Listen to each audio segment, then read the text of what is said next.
Today's video is brought to you by Skillshare, an online learning community with thousands of inspiring classes for creative and curious people. With Skillshare, you can explore new skills, develop existing interests, and get lost in creativity. So this year, a lot of us have been spending more time at home than we're used to. Classroom learning is expensive and, well, public. Skillshare is great because you get to take that experience to your home. The price is more reasonable, you can learn on your own time, and you can still connect with other creative people. You can use Skillshare to focus on self-care through creativity or join a creative community, all while connecting with fellow creators. You can learn about photography or animation or organization or self-improvement, or you can take something fun like Plants at Home by Christopher Griffin, which is all about how to integrate plants into your home and care for them. The first 1,000 people to use the link in my description will get a free trial of Skillshare Premium membership, and after that, it's only about $10 a month. So thank you to Skillshare for sponsoring today's video. Again, check out the link, but on with the content.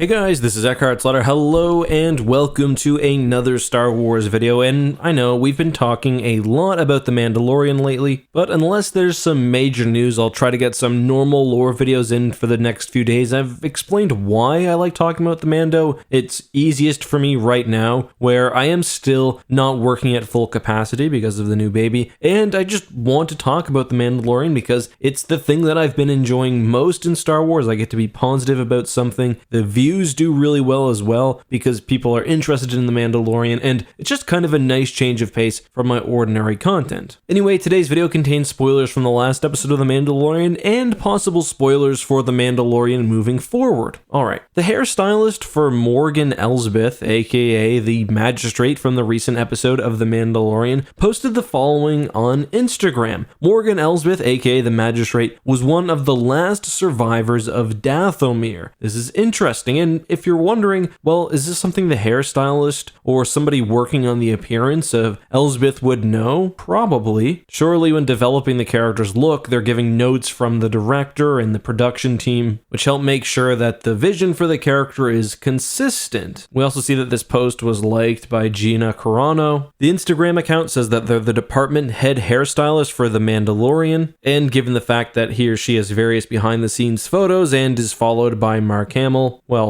I believe it. Whether the information is true or not, I guess I can't say definitively, but this seems like something weird to just have been posted randomly on Instagram. But let's break down what this means. One of the last survivors of Dathomir. That does actually track with what we learn in the episode, that the Magistrate's people were all killed during the Clone Wars. We do know that Dathomir was wiped out by the forces of Count Dooku largely. We see this not only, of course, in the Clone Wars, but also in Jedi Fallen Order when we meet Marin. But aside from that, does this make sense? Well, maybe. I would argue yes. So, first of all, when it comes to Dathomir, especially in Star Wars canon, there's a lot we don't know. Dathomir was initially added to the Star Wars universe by legends and, in particular, the courtship of Princess Leia. But elements have been changed as Dathomir has been brought to canon, mostly through Clone Wars. So, as it existed in legends, there were various groups of Dathomir witches. Not all of them are evil either. We have the Singing Mountain clan who ally with Luke and the others in the courtship of Princess Leia, and they're largely made up of humans. One member of the Singing Mountain clan, Teneniel Jo, would leave Dathomir with Princess Older of the Hapins, and she would produce a daughter known as Tenel Ka. Tenel Ka would become a member of Luke's Jedi Order, and she would have a child with Jacen Solo. And again, these are humans and they are witches of Dathomir, but they are not Night Sisters, the distinction being that Night Sisters are one specific clan of witches who use dark magic, or really the dark side of the Force, and many of the witches are Dathomiri, not being from the planet Dathomir, but the Dathomir species itself, which is a hybridized Zabrak and human species. Things get a little confusing when we move to Star Wars canon because aspects of the Legends Dathomir have been taken over, but other aspects have not. For example, I don't think it's been confirmed that the Dathomiri in canon are a hybrid between Zabrak and human. I think they're mostly just treated as a sort of subspecies of Zabrak native to Dathomir. That makes the whole Magistrate being from Dathomir thing a little confusing, because the Magistrate doesn't really look like a Dathomiri Zabrak. I mean, to be honest, it could just be that her complexion looks a little different, maybe because she's been off-world for so long. We do see very unique lighting conditions on Dathomir, which could contribute. But what we see in the Clone Wars of Dathomiri have a very distinct look that this character does not have. However, I think personally that can very easily be explained away. First of all, it could be that Night Sisters look the way they do because they're so frequently interacting with and using the dark side of the Force. I think that's totally possible. There's also the other option that there are more tribes of witches on Dathomir, or at least more tribes of people on Dathomir